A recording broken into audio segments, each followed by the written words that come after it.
बड़ी खबर के साथ घर में चोरी करते रंगे हाथ एक चोर पकड़ा गया है। लोगों ने चोर की जमकर पिटाई कर दी। पिटाई के बाद आरोपी को पुलिस के हवाले भी कर दिया गया है।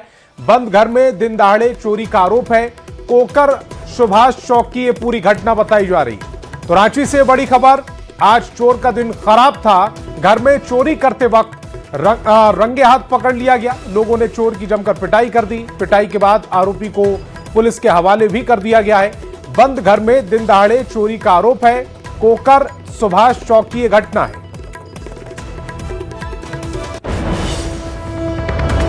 खबर सिमडेगा से, जहां छत्तीसगढ़ सड़क पर सदर थाना क्षेत्र के पूर्णा पानी के पास एक अनियंत्रित ट्रक दुकान में घुस गया। घटना में बाल बाल लोग बच गए। जानकारी के मुताबिक ट्रक ड्राइवर छत्तीसगढ़ के रायपुर से ट्रक लेकर रांची जा रहा था। ट्रक को सड़क किनारे खड़ा कर चाय नाश्ता करने लगा। इसी दौरान खड़ी ट्रक का हैंड ब्रेक छूट गया और ट्रक अनियंत्रित होकर लुढ़कता हुआ पास के एक दुकान में घुस गया। घटना के वक्त दुकान बंद थी, जिसके चलते लोग बाल बाल बच गए। हादसे में दुकान पूरी तरह से क्षतिग्रस्त हो गई। तस्वीरें आपकी टेलीविजन स्क्रीन पर। यह वो ट्रक जिसका जो चालक था वो चाय नाश्ता करने लगा। इसी दौरान हैंड ब्रेक अचानक से छूट गया और उसके बाद ट्रक ने किस तरह से तबाही मचाई है उसकी वानगी है तस्वीरें। हैंड ब्रेक लगाए दुकान में, इसी दुकान में नाश्ता करने रुके, बंद था। पीछे दुकान में गए, चाय पिए, आ रहे थे। जब तक पैसा दिए तब तक देखे गाड़ी ढूंढ रहे, तब तक हम खुद के आए, तब तक गाड़ी ढूंढ ली। और रांची से बड़ी खबर है, बीजेपी महिला मोर्चा का घेराव कार्यक्रम जयपाल स्टेडियम में यह कार्यक्रम शुरू किया गया।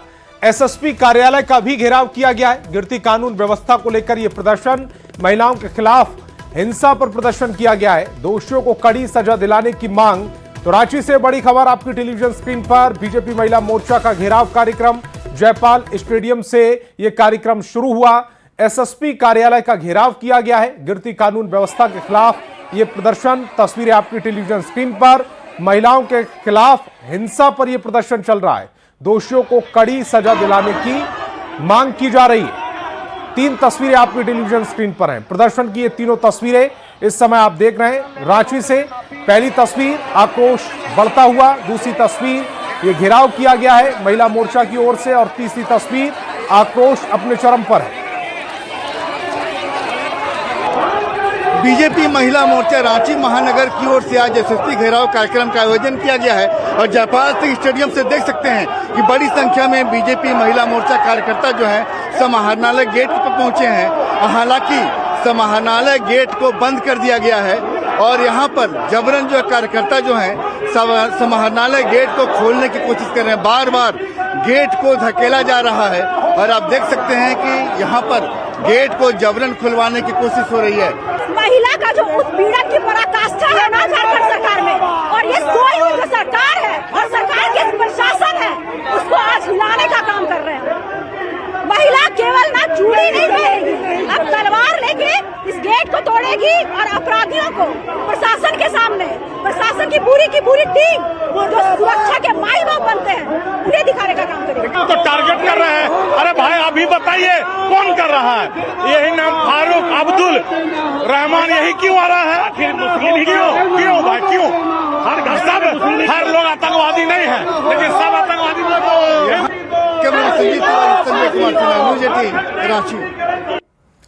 और लॉ एंड ऑर्डर को लेकर राजधानी रांची में बीजेपी कार्यकर्ताओं ने एसएसपी के कार्यालय का घेराव कार्यक्रम गेट के बाहर ही खत्म किया। इस दौरान महिला मोर्चा की कार्यकर्ताओं ने राज्य सरकार और पुलिस प्रशासन के खिलाफ जमकर नारेबाजी की। घेराव कार्यक्रम में शामिल हुई हटिया से बीजेपी विधायक नवीन जायसवाल ने कहा कि राज्य में योगी मॉडल की जरूरत है।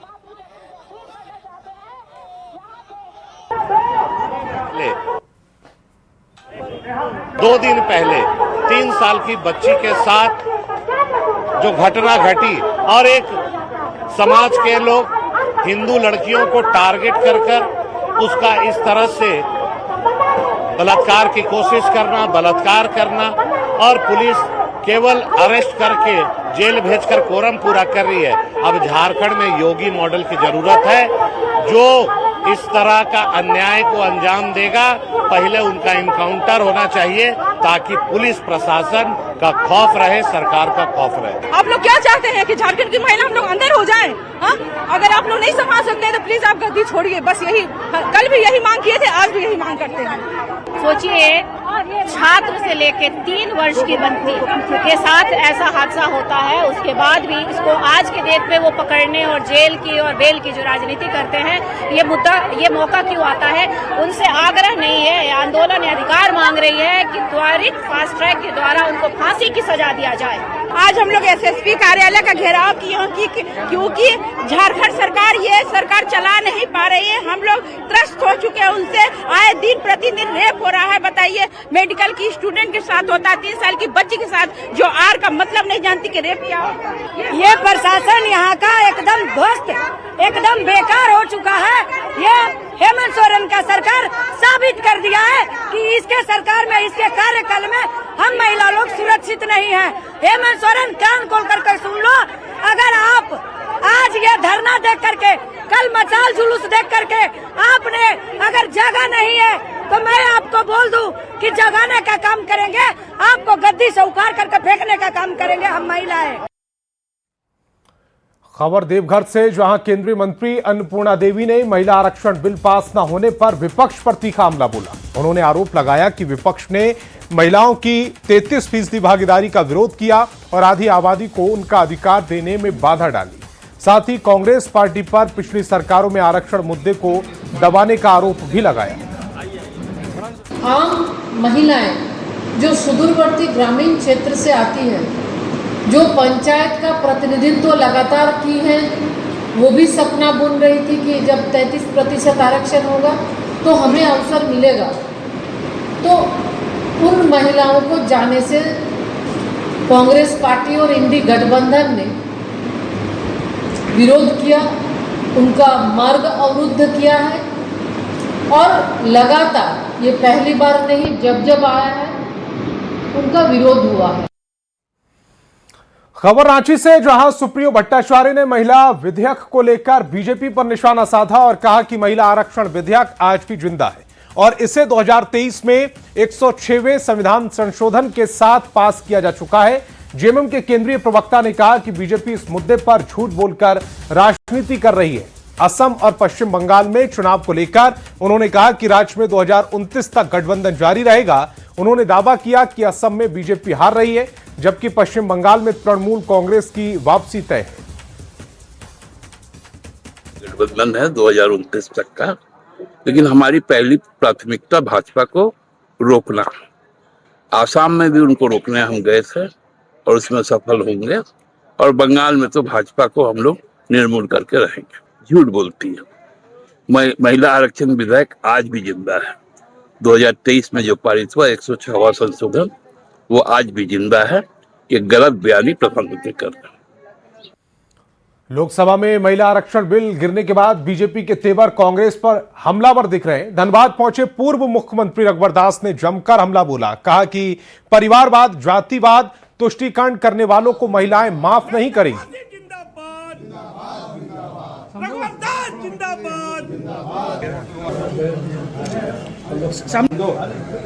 शक्ति का जो अपमान किया, उस इतिहास कभी माफ नहीं किया। बदला लेगी, इसका बदला निश्चित रूप से देश की करोड़ों महिलाएं, बेटियां, ये जो वोट बैंक की राजनीति, जातिवाद, परिवारवाद राजनीति करने वाले को सबक सिखाने का काम करेगी। बड़ी खबर रांची से, जहां बेरमो नगर परिषद के पार्षद रश्मि सिंह ने कांग्रेस के साथ छोड़कर बीजेपी की सदस्यता ग्रहण की है। आदित्य साहू की मौजूदगी में उन्होंने सदस्यता ली। मिलन समारोह में उन्होंने अपने पति के साथ हुए कथित दुर्व्यवहार को याद किया। बीजेपी में शामिल होने के बाद रश्मि सिंह ने कहा कि जहां महिलाओं को सम्मान मिलता है, उन्होंने उसी विचारधारा के साथ आगे बढ़ने का फैसला लिया। आपने कहा कि खून में मेरा कांग्रेस है, लेकिन मैं आपको बताना चाहती हूँ कि आज तक मैंने सदस्यता तक कांग्रेस का नहीं लिया है। ये मैं क्लियर आप लोग को बताना चाहती हूँ। सदस्यता तक ग्रहण मैंने नहीं किया है कांग्रेस का।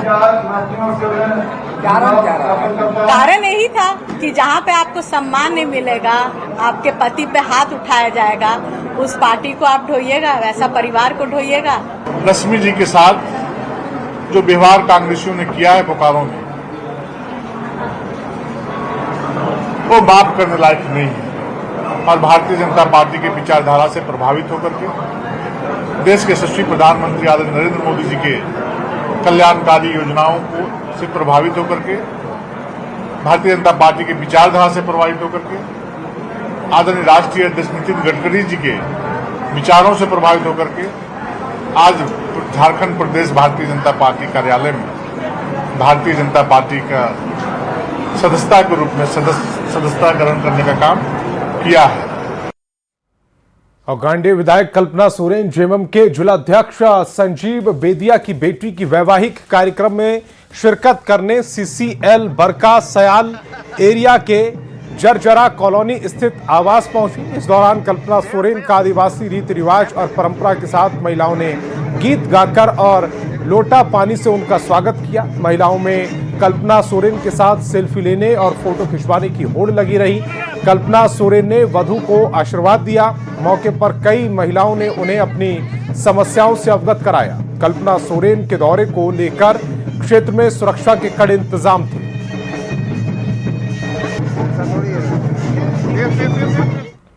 और महात्मा ज्योतिबा फुले की 200वीं जयंती पर केंद्र सरकार ने राष्ट्रीय कमेटी के गठन किया है, जिसकी अध्यक्षता खुद प्रधानमंत्री नरेंद्र मोदी कर रहे हैं। इस राष्ट्रीय कमेटी में जमशेदपुर से बीजेपी विधायक पूर्णिमा साहू को शामिल किया गया है, जिसको लेकर पूर्णिमा साहू ने प्रधानमंत्री मोदी का आभार जताते हुए कहा कि महात्मा ज्योतिबा फुले ने समाज के वंचित वर्गों, महिलाओं और पिछड़े वर्गों के उत्थान के लिए पूरा जीवन समर्पित कर दिया। उस जगह पे वो अध्यक्ष के रूप में हैं और उसमें जितने भी 126 सदस्य हैं, उसमें से मैं झारखंड से एक महिला सदस्य के रूप में वहाँ पे रखी गई हूँ। मेरे लिए बेहद गर्व का विषय है। महिलाओं के लिए पहला महिला विद्यालय उन्होंने बनाया, जहाँ पे उन्होंने सावित्रीबाई फुले जी को शिक्षिका के रूप में रखा। तो ये मेरे लिए एक मैं कह सकती हूँ कि मेरा सौभाग्य है कि मुझे ये कार्य मिला और मैं हमारे महान ज्योतिराव फुले जी के जो जीवनी है उसे मैं जो है आगे बढ़ाने का काम करूंगी। और केंद्र नेतृत्व को इसके लिए बहुत बहुत धन्यवाद कि आपने मुझ पे भरोसा किया इस सभी चीजों के लिए। खबर कोडरमा से, जहां जिला के 25वें पुलिस अधीक्षक के रूप में कुमार शिवाशीष ने पदभार ग्रहण किया है। एसपी कार्यालय पहुंचने से पहले जिला पुलिस बल ने उन्हें गार्ड ऑफ ऑनर दिया और अधिकारियों ने स्वागत किया। पदभार संभालने के बाद उन्होंने कहा कि जिले को अपराध मुक्त बनाना उनकी पहली प्राथमिकता है। उन्होंने क्राइम चार्ट की समीक्षा करते हुए मुख्य समस्याओं को खत्म करने पर जोर देने की बात कही। हम लोग का प्लान है कि थाना प्रभारियों के साथ अभी एक मीटिंग करना है, डिस्कशन करना है, उनका भी मंतव्य लेना है कि क्या क्या कारण है जिनके कारण ये हो रहा है, और उसके अलावा एक एक्शन प्लान डिवाइस करना है जिसके कारण इसको कम किया जा सके। चाहे वो बाइक पेट्रोलिंग से होगा, चाहे वो इससे होगा कि जो रेगुलर क्रिमिनल्स होंगे उनको रेगुलर बुला के थाना में सत्यापन करना, उनको समझाना कि ये सब चीज़ों में अगर रहेंगे तो पुलिस का रवैया बहुत ज़्यादा सख्त होने वाला है। तो हम लोग का ये रहेगा। इसके अलावा हमने ये भी हमें पता चला है लोगों के माध्यम से कि ट्रैफिक की समस्या यहाँ रहती है, उसको लेकर भी एक प्लान हम लोग बनाने की कोशिश करेंगे। बंगाल में 2 दिनों से मुख्यमंत्री हेमंत सोरेन टीएमसी के लिए चुनाव प्रचार कर रहे हैं। आज चुनाव प्रचार में उनका तीसरा दिन है। 2 दिन के चुनाव प्रचार के बाद कांग्रेस ने जेएमएम से रिक्वेस्ट की कि जब हेमंत सोरेन टीएमसी के लिए प्रचार कर सकते हैं तो उन्हें कांग्रेस के लिए भी प्रचार करना चाहिए। इस बयान का जवाब देते हुए जेएमएम ने कहा कि बंगाल में लोग हेमंत सोरेन को पसंद कर रहे हैं, कांग्रेस को ऐसे बयानों से परहेज करना चाहिए। ये उनका राजनीतिक दल है, उनकी पार्टी का सोच है कि वो किसी अन्य प्रदेश में किसके लिए जाकर के प्रचार करेंगे। लेकिन इतना ये जरूर तय है कि वो अगर ममता जी के लिए भी प्रचार कर रहे हैं तो स्वाभाविक तौर पे सेकुलर फोर्स के लिए वो प्रचार कर रहे हैं। तो ऐसे में हमारा भी आग्रह होगा माननीय मुख्यमंत्री से कि हम इस राज्य में एक मजबूत गठबंधन चला रहे हैं। अगर आप बंगाल जा रहे हैं और जिन सीटों में टीएमसी है आप वहाँ उनके लिए प्रचार करें, और जहां कांग्रेस एक मजबूत स्थिति में चुनाव लड़ रही है तो वहां कांग्रेस के उम्मीदवार के लिए भी प्रचार करें। हेमंत बाबू की लोकप्रियता, हेमंत बाबू के प्रतिबद्धता को लोग स्वीकार करते हैं। तो ऐसा कोई कौतुक का विषय नहीं बोलना चाहिए, इससे कांग्रेस को परहेज करना चाहिए, क्योंकि कांग्रेस के कई दिग्गज नेता हैं, उनके मुंह से तो इस तरह की बातें नहीं आती हैं। ये कुछ मंत्रीगण इस तरह से बात कर देते हैं, कोई प्रवक्तागण। अब हेमंत बाबू को, झारखंड मुक्ति मोर्चा को क्या करना है नहीं करना है, ये हेमंत बाबू तय करेंगे। इसमें किसी का ना कोई अनुरोध चाहिए और ना किसी का कोई दिशा निर्देश चाहिए। और झारखंड में कांग्रेस और जेएमएम के बीच गठबंधन पर प्रदेश बीजेपी के उपाध्यक्ष ने तीखा हमला बोला और पैसे के लेन देन का आरोप लगाया। बीजेपी ने कहा कि झारखंड में उनके गठबंधन में दरार और गांठ आ रही है, क्योंकि इन दिनों कांग्रेस के प्रभारी के राजू का थैला पैसे से नहीं भर रहा है। बीजेपी के आरोप पर कांग्रेस ने पलटवार करते हुए कहा कि हमारे बीच दिलों का संबंध है, हम बीजेपी की तरह गठबंधन नहीं करते। कांग्रेस को, जेएमएम को कांग्रेस सांप नजर आ रहा है और कांग्रेस को जेएमएम जो है वो मेढक नजर आ रहा है। अब सांप और मेढक के बीच में क्या संबंध है, क्यों बिगड़ा है, किस लिए बिगड़ा है, इस पर भी तो हमको लगता है सीबीआई इंक्वायरी का मांग होना चाहिए। ये बहुत बड़ा विषय है कि राजू जब थैला लेकर के हर महीना आते हैं और उनको थैला में उतना वजन का नोट नहीं मिलता है, तो गठबंधन में गांठ पड़ना वाजिब है। कांग्रेस और जेएमएम के बीच दिलों का संबंध है और ये हमारा स्वाभाविक गठबंधन है। कनपट्टी भर सिंदूर लगा लेने से और बेमेल ब्याह कर लेने से भारतीय जनता पार्टी की तरह रिश्ता नहीं निभता। हमारा यहाँ इस राज्य में रिश्ता बखूबी निभ रहा है।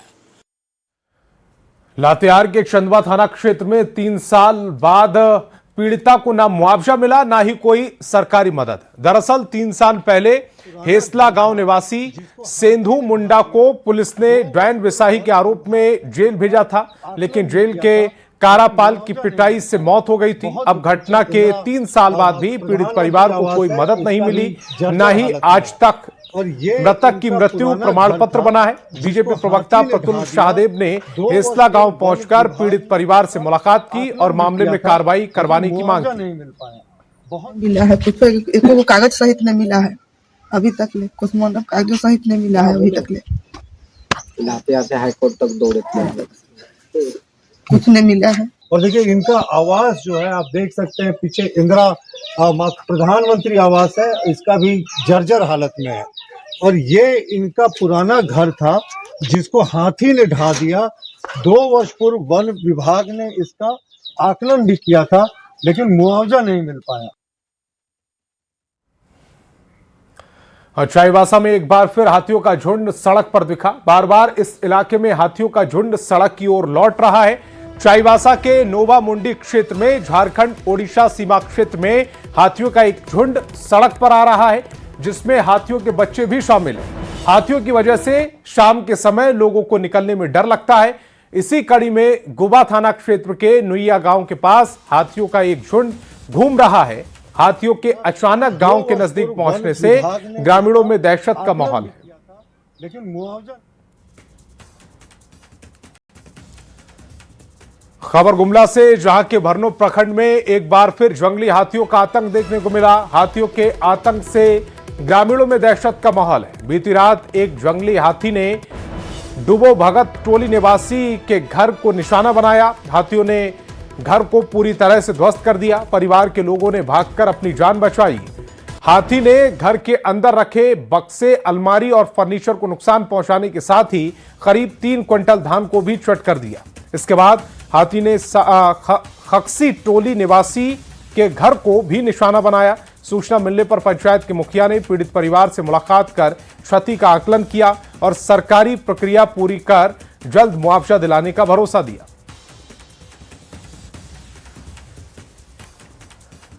और इस भीषण गर्मी में जहां एक ओर आम लोगों से लेकर बेजुबान जानवर तक सब परेशान हैं, तो वहीं दलमा से नन्हे हाथी की एक ऐसी तस्वीर सामने आई जो लोगों को अपनी ओर आकर्षित कर रही है। दलमा में गर्मी से बचने के लिए वन विभाग ने 5 महीने के हाथी के लिए स्विमिंग पूल बनवाया है, जिसमें वो मजे कर रहा है और गर्मी से राहत ले रहा है। रिपोर्ट दिखाते हैं। भीषण गर्मी में नन्हे हाथी की मस्ती। कभी पानी कभी मिट्टी में खेल रहा बादल।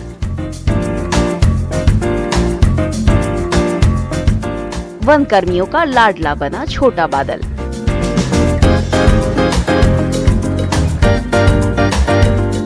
पानी में खेलते इस नन्हे हाथी को देखिए, कैसे यह हाथी पानी के बीचों बीच खेल रहा है और बढ़ती गर्मी से बचने के लिए पानी में डुबकी लगाकर राहत की सांस ले रहा है। ये तस्वीरें हैं जमशेदपुर से सटे दलमा की। दरअसल कुछ महीने पहले चाईबासा के सरांडा जंगल में ब्लास्ट के कारण एक हथिनी की मौत हो गई थी। इस दौरान उनका 2 महीने का बच्चा गड्ढे में गिर गया और हाथियों का झुंड उसे छोड़कर चला गया। गड्ढे में गिरने के कारण बादल को काफी गंभीर चोट आई थी। वन विभाग ने बादल का रेस्क्यू किया और उसे दलमा ले आए, जहां उसकी बच्चों की तरह देखरेख की जा रही है। और अब जैसे ही गर्मी बढ़ी तो छोटे हाथी बादल के लिए उसके बाड़े में कूलर लगाया और छोटा सा स्विमिंग पूल बनाया, जिसमें वो डुबकी लगाकर गर्मी से राहत ले सके।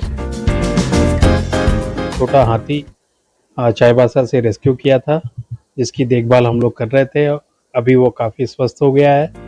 दलमा में एक हाथी रजनी के साथ ये छोटा 5 महीने का छोटा हाथी बादल लोगों के बीच आकर्षण का केंद्र बना है। वन विभाग के डीएफओ खुद अपने बच्चों की तरह इस नन्हे हाथी का ख्याल रखते हैं और समय समय पर खुद मॉनिटरिंग करते हैं। गर्मी से बचने के लिए वन विभाग दोनों के खान पान का विशेष ध्यान रखते हैं। भीषण गर्मी में बादल नन्हा हाथी घंटों स्विमिंग पूल में डुबकी लगाते नजर आता है। नहाने के बाद पूरे बाड़े में घूम घूम कर अपने ऊपर मिट्टी से खेलता और दौड़ता नजर आता है, जो सैलानियों को और भी ज्यादा अपनी ओर आकर्षित कर रहा है। अभी हम लोग 3 दफे हम लोग इसमें नहलाते हैं। अभी गर्मी बहुत ज्यादा हो गया है, इसके लिए मैंने Cerelacs, lactogen, ORS, Glucon D ये सब हम लोग पिलाते हैं।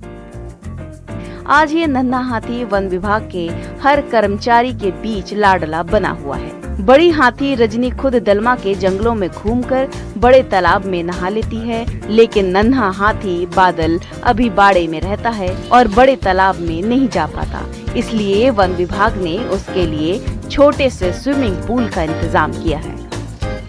आप समझ सकते हैं कि ये खुशनुमा तस्वीर देखकर सैलानी भी काफी खुश नजर आ रहे हैं। न्यूज़ 18 के लिए जमशेदपुर से आशीष कुमार तिवारी। और खबर रांची से, जहां पारा बढ़ने के साथ वाटर ग्राउंड लेवल लगातार नीचे जा रहा है। हाल यह है कि अपार्टमेंट में अब पानी की परेशानी का सामना करना पड़ रहा। रांची के पिस्का मोड़ स्थित संगम धातु सोसाइटी की सरस्वती अपार्टमेंट में वाटर लेवल नीचे जाने से लोगों की मुश्किलें बढ़ रही। पानी नहीं होने के कारण पिछले 3 दिनों से सोसाइटी के लोग पानी खरीदकर गुजारा कर रहे हैं। वार्ड नंबर 31 में स्थित अपार्टमेंट के लोगों ने नगर निगम की कार्यशैली पर भी सवाल उठाए। पारा जैसे जैसे ऊपर जा रहा है, भूगर्भ जल जो है वो सही नीचे जा रहा है। मतलब कि पारा बढ़ रहा है तो पानी लगातार जो है नीचे जा रहा है। ऐसे में जो अपार्टमेंट है वहाँ किस तरीके से परेशानी बढ़ी है। और देख सकते हैं कि हम राजधानी रांची के पिस्का मोड़ में एक अपार्टमेंट में हैं, जहाँ मोटर चेंज किया जा रहा है। पहले से जो मोटर लगा था, दरअसल वहां से वाटर लेवल और नीचे चला गया और सोसाइटी के लोगों को करीब तकरीबन 3 दिन से पानी नहीं मिल रहा है। कितने दिन से पानी नहीं आ रहा है? 3 दिन से। 3 दिन से। तो परेशानी क्या क्या हुई? बहुत ज्यादा परेशानी हो रही है। घर के हर कामों में दिक्कत हो रही है। नहाने को पानी नहीं है, खाना बनाने के लिए भी पानी नहीं है। अगल बगल से लोग ढो रहे हैं पानी। यानी पीने का पानी मंगाना पड़ा होगा? पीने का पानी भी हम लोग जार मंगवा करके फिर खाना बना रहे हैं। देख रहे हैं कि अभी ग्लोबल वार्मिंग बढ़ रहा है, उसके वजह से रांची का वेदर भी 38 डिग्री पहुंच चुका है, जिसकी वजह से ग्राउंड वाटर लेवल भी बहुत नीचे जा रहा है। उसकी वजह से नहाने होने में भी दिक्कत है और पानी भी ढोना पड़ रहा है। अभी पढ़ाई लिखाई छोड़ के नहीं सर, क्या कर सकते हैं, पानी तो बहुत जरूरी, जल ही जीवन है, उसके बिना कोई उपाय नहीं हमारे पास। पानी की लेवल काफी नीचे चल गई है और सरकार की तरफ से कोई सुविधा भी नहीं मिल पा रही है कहीं पानी की भी समय समय पे। नगर निगम को आप लोगों ने कॉल किया था कि वाटर टैंकर को लेकर? बोला गया था सुबह, कल ही बोल दिया गया था कि उन्होंने बोला था कि सुबह 10 बजे पानी की टंकी आपके यहाँ पहुंच जाएंगी, जो लगभग अभी 11:30 बज रही है। वहां से कोई पानी की टंकी का कोई इन्फॉर्मेशन नहीं है, कोई कॉल नहीं है, कोई रिस्पॉन्स नहीं। कुल मिलाकर जमीन के साथ साथ धरती का भी समीकरण गड़बड़ा रहा है और ऐसे में जरूरत है कि हम पानी की रिस्पेक्ट करें, पानी की इज्जत करें, बूंद बूंद बचाएं। कैमरामैन संजीव तिवारी के साथ संजय कुमार सिन्हा, न्यूज 18 रांची।